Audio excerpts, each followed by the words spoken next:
નમસ્કાર વિદ્યાર્થી મિત્રો, ધોરણ 9માં સ્વાધ્યાય 2.3ના દાખલા બીજાના દાખલા દર્શાવતો આ વિડીયો છે. વિડીયો ગમે તો ચેનલને લાઇક અને સબસ્ક્રાઈબ જરૂર કરજો. આપેલ બહુપદી gx એ આપેલ બહુપદી pxનો અવયવ છે કે નહીં તે અવયવ પ્રમેયો પરથી નક્કી કરો. હવે આ રકમ છે, આ px છે અને આ gx છે. આ રકમ આપી છે, આ બહુપદી છે અને આ gx છે x+1.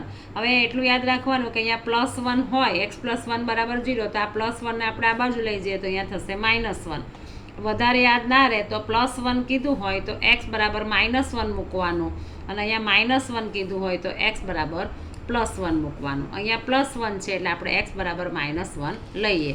હવે જ્યાં x છે ત્યાં આપણે આ 2 ના 2 લખીશું, જ્યાં x છે ત્યાં આપણે -1 મૂકીશું અને એની 3 ઘાત, જ્યાં x છે ત્યાં -1 મૂકીશું અને એની 2 ઘાત.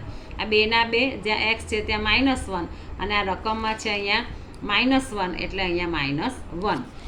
હવે કોઈ પણ સંખ્યાની માઇનસ સંખ્યાની ઘાતાંકમાં જો એકી સંખ્યા હોય તો જવાબ માઇનસમાં આવે. એટલે અહીંયા 3 છે એટલે -1. આ 2 ના 2 લખીશું. આ -1 ઘાતાંકમાં બેકી સંખ્યા છે એટલે પ્લસ આવે. હવે આ 2 એકુ 2, અહીંયા -2 છે, અહીંયા બંને નિશાની માઇનસ છે એટલે માઇનસ માઇનસ પ્લસ અને અહીંયા -1. હવે 2 એકુ 2, અહીંયા -1 છે એટલે અહીંયા -2 એટલે -2 +1 +2 અને -1.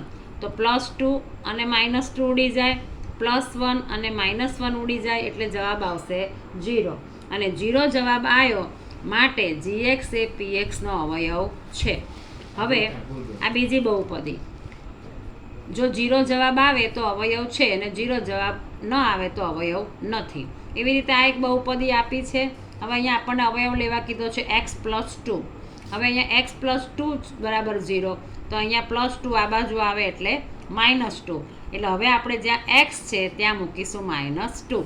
હવે આ x છે એનો ઘન છે, xની જગ્યાએ આપણે મૂકીએ -2 નો ઘન. આ 3 એમને એમ લખીશું, xની જગ્યાએ મૂકીશું -2 નો વર્ગ.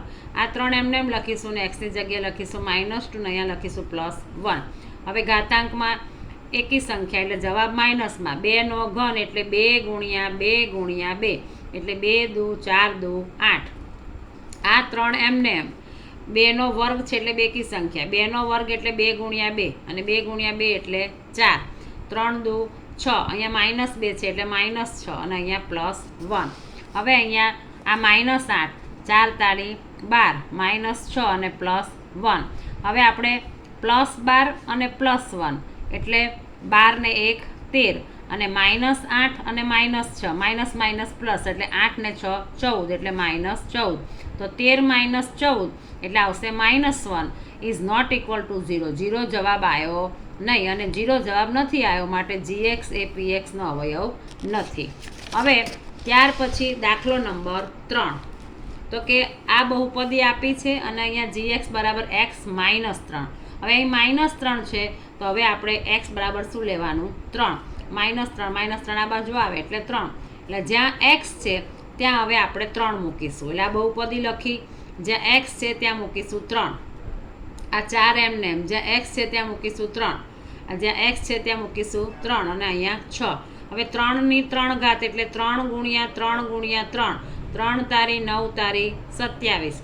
આ -4, 3 નો વર્ગ એટલે 3 ગુણ્યા 3, તો 3 તારી 9 વત્તા 3 અને વત્તા 6. હવે આ 27, 9 ચોક 36 અને 6 ને 3 9. હવે 27 અને 9, તો 27 ને 9 થાય 36, 36 ઓછા 36 એટલે 0 અને 0 જવાબ આવ્યો માટે gx એ pxનો એક અવયવ છે. હવે અગાઉનો દાખલા નંબર 3 છે જે આપણે નવા વિડીયોમાં જોઈશું. Thank you very much.